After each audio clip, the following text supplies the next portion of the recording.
Hey everybody, welcome back. I really hope you're enjoying these.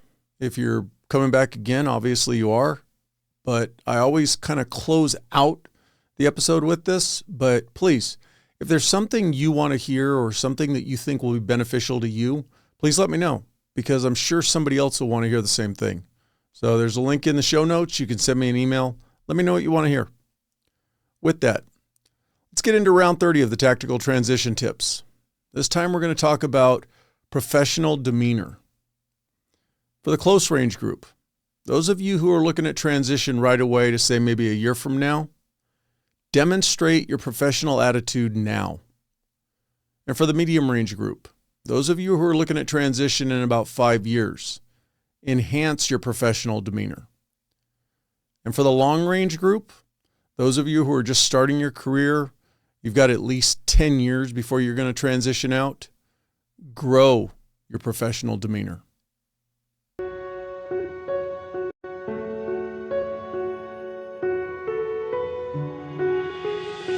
When you transition out, is try to model all of the good things, the discipline, the structure, that little bit of rigidity into your everyday life. And I think that that's a great way to make that transition happen, man. Take the time to invest in yourself, because it means everything.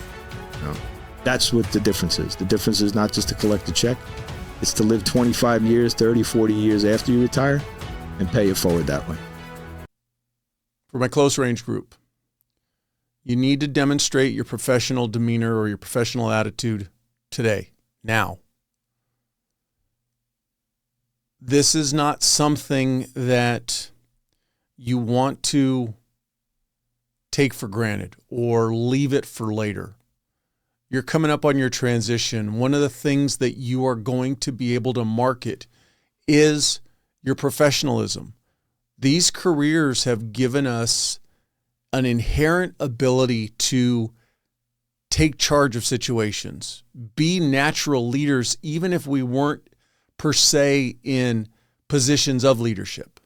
So remember that how you present yourself is that old adage of you only get one chance to make a first impression. Be the best impression that they have when you walk through the door. More importantly, when you walk out the door, be that one that stands out in their mind. Whatever it is, job interview, a first meeting with somebody, a chance meeting in an elevator, who knows where. But right now it's all about marketing you and making that transition. And you need to really kind of sell that professionalism that these jobs give us over our career.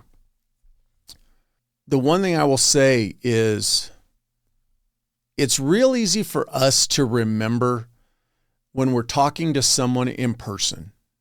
Watch our facial expressions, watch our body language, be mindful of our answers, how we talk to people, read how people are taking us. You know, sometimes you might find somebody who's kind of maybe a little off-put by you taking charge or what they might deem as overbearing. But all of that occurs when we're in person rather easily.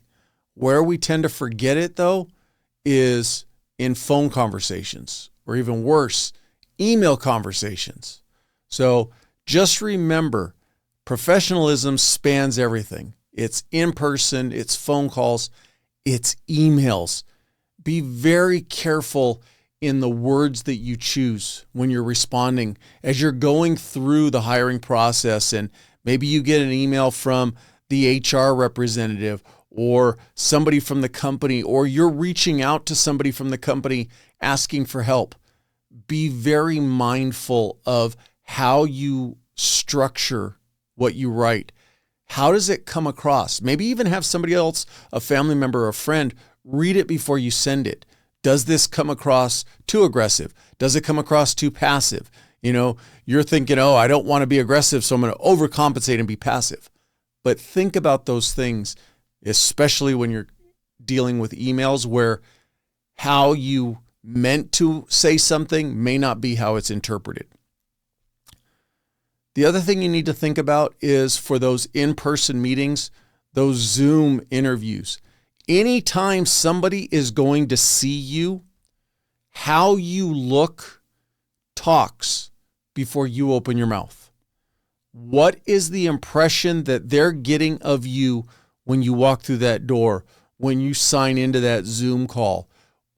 How are you presenting the package that they're potentially looking to hire? So that goes back to dress appropriately. We have definitely changed in society. I would say that a suit and a tie is not necessarily the default outfit or default uniform to wear, but I don't think it would hurt you to default to that. But tailor it to the company that you're going to work for. Some of the reconnaissance, the intelligence gathering that you need to do before you go into that process is try to make contact with people who work at that company. Find out what the normal attire is. Find out, if you can, the person who's going to be running the interview, what do they tend to default to? However you need to try to gather this information, do it as best as you can. If you're completely not able to, before maybe an interview gets sprung on you, something that you weren't expecting, a coworker or a friend says, hey, this company's hiring, they've got a opportunity to go to the interview tomorrow. You got to take it. You got to do what you got to do to find that next job. I understand that. So that might be the thing of default to potentially being overdressed than underdressed. Be prepared. When you go into an interview, be prepared. Know what skills you bring to the table, what the company does, and how you can make that company better by, and I want to temper how I say this. You want to make them believe that they need you to make their company better, but you need to not have that cockiness or an exaggerated ego to that effect. So be prepared by knowing the job that you're going into and knowing what your skill sets are and how those skill sets make that organization better. The other thing is, be on time. Matter of fact, be early. I believe it's the Marine Corps that says if you're on time, you're late, and if you're 15 minutes early, you're on time. Be early. Show the respect to the people that you're coming to meet. Even if it's not a formal interview, maybe it's spend a day learning the company and you're going to meet with kind of a liaison. Show that person the respect that they deserve. Subordinate your ego when it happens in reverse, though. If you're there 15 minutes early, if you're there on time, whatever it is, and you have to wait, just wait. And be professional, be cordial when they do finally come out, regardless what their, excuses are. Roll with it.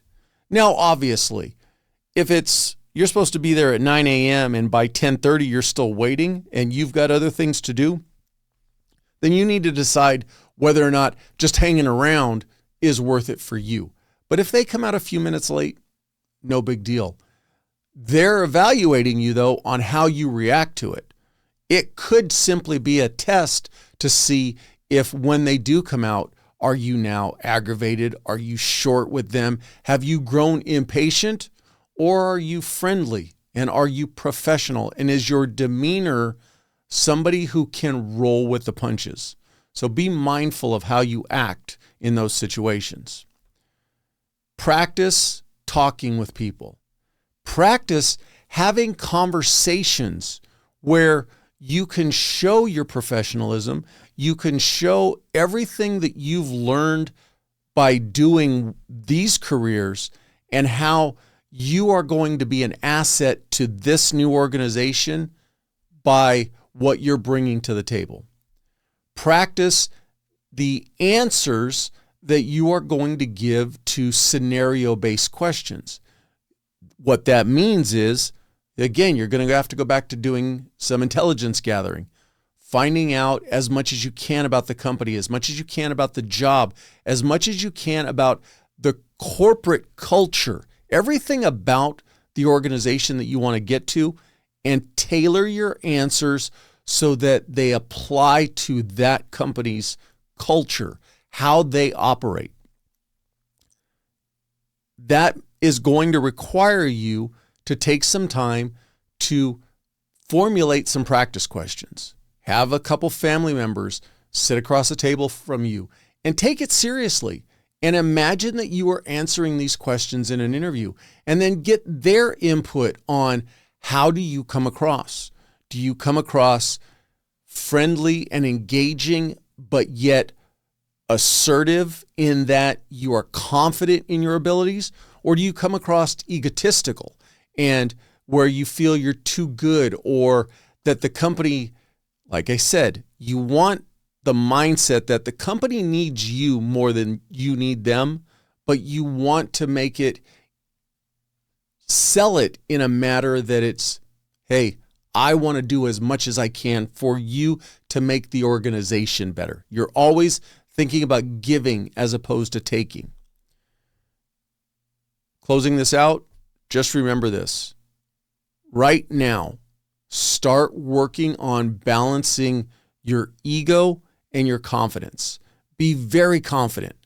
Know that you are bringing so much skills and experience and knowledge to the environment that you're moving into. Have that confidence. No doubt that you're probably better prepared than most people walking in the door for that job. That being said, pull that ego back in check and be humble. Have humility in how you sell yourself to that organization. This episode is brought to you by Soflete, a tactical fitness company founded by special operations soldiers. Soflete is dedicated to helping you achieve a healthy lifestyle. From expertly crafted training programs to high-quality proteins, pre-workouts, and sleep and recovery supplements, they've got everything you need to power through your day. Soflete also has a full line of clothing. They have you covered from shorts to cold weather gear. Embracing the motto, Die Living, Soflete inspires us all to embrace life with vigor and resilience. So take the first step towards a healthier you. Visit soflete.com. That's SOFLETE.com. And use the promo code TDP20 to get 20% off your order. Again, that's TDP20 for 20% off your order. Medium Range Group. You need to enhance your professional attitude. However you are today, work at being better. Nothing stays the same in these careers. If you've got the opportunities for growth, take them and show your current employer, your current organization, that you are that star employee. Always be thinking of, how can I make myself better? By you striving to make yourself better, what you are going to inherently do is make your organization better, because you're going to have a positive impact on those you work with. You are going to be not only a better leader to the people that are in your charge, even if you're not in a full-on dedicated leadership position, you might be a team leader or a section leader or something. What I'm saying is there may not be a rank specific to where you're at, but there are people who look up to you, and there are going to be junior members of your organization that you are going to be tasked with training them, teaching them, leading them, helping them. So by improving your professional demeanor and your professional attitude, you make them better. The other thing is, even if you are in a leadership position, regardless of your rank, there is somebody who is senior to you. Be better for them. Make their job easier. Work to take as much off their plate as possible. Again, all of these things may seem little, but in their totality, they make you better. They ultimately make your organization better.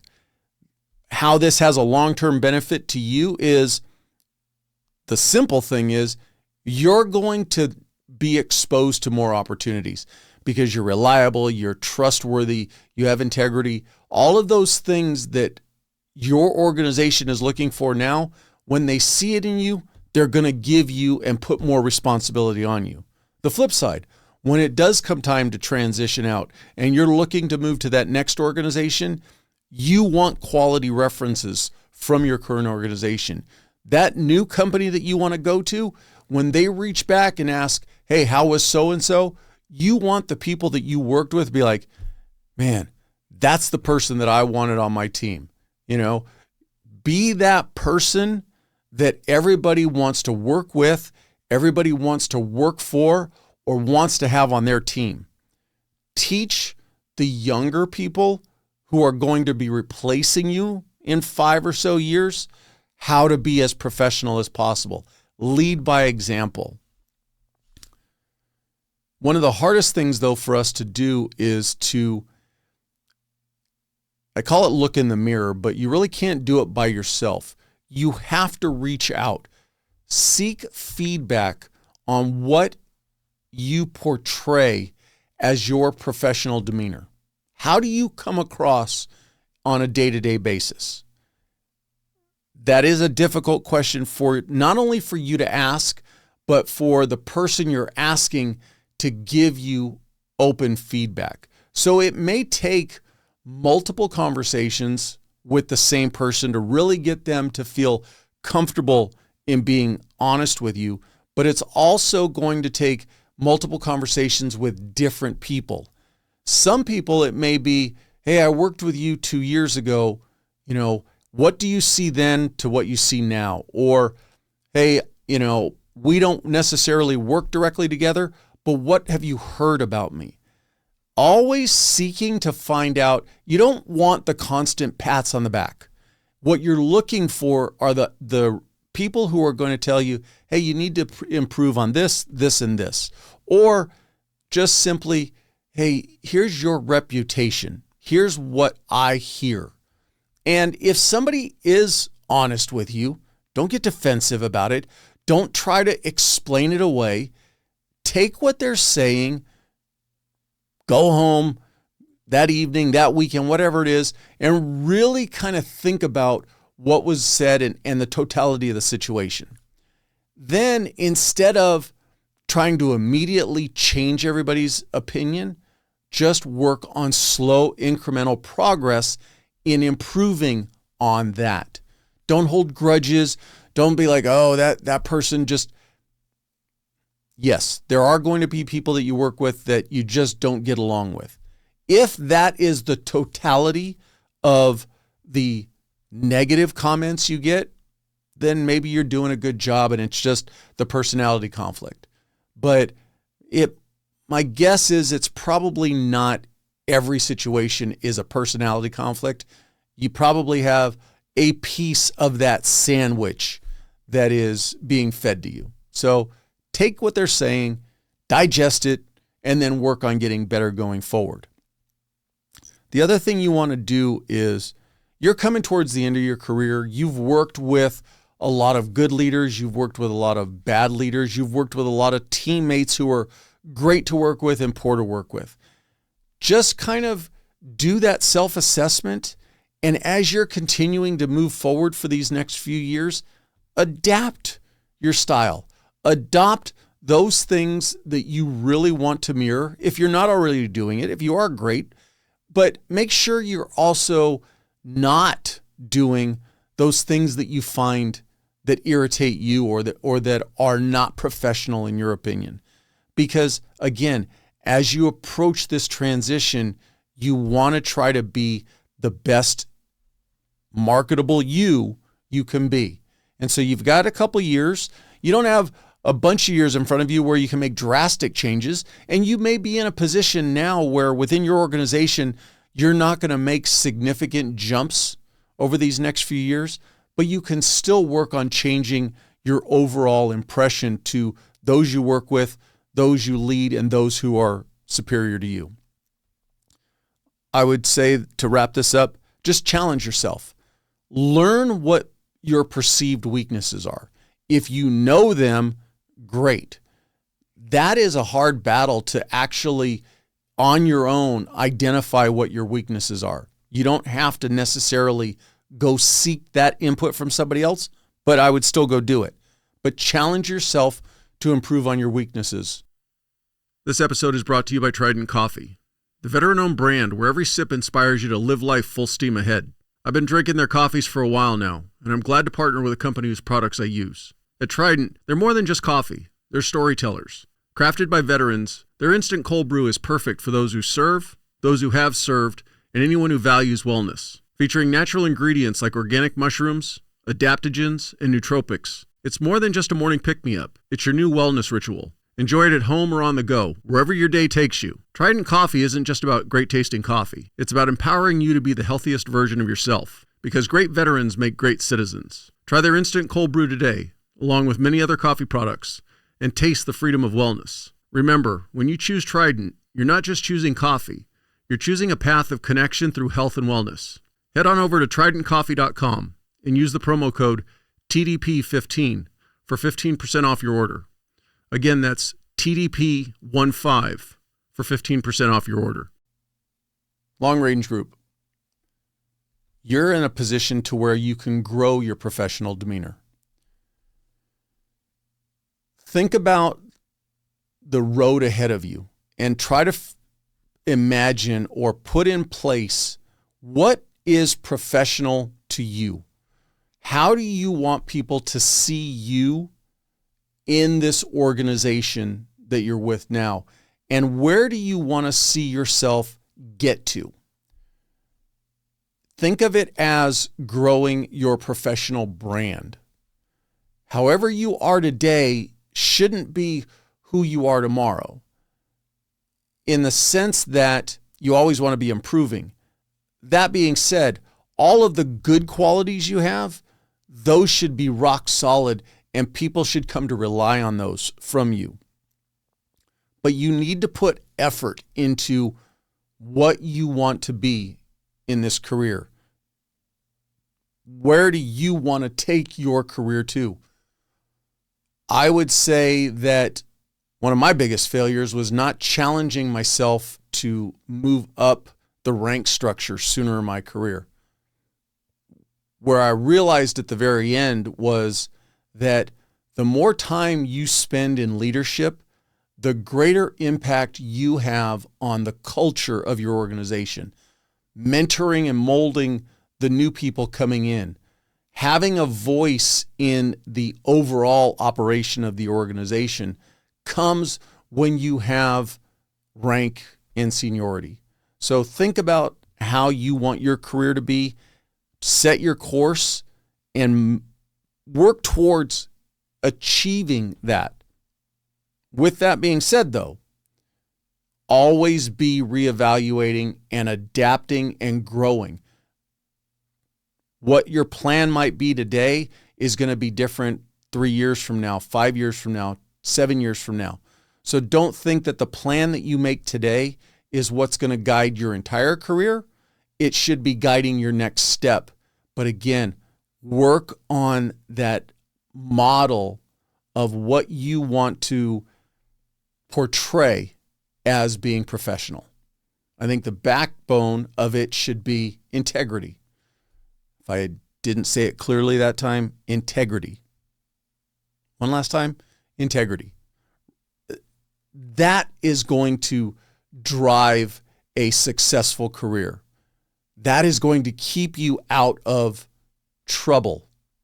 That is going to be the standard for what those around you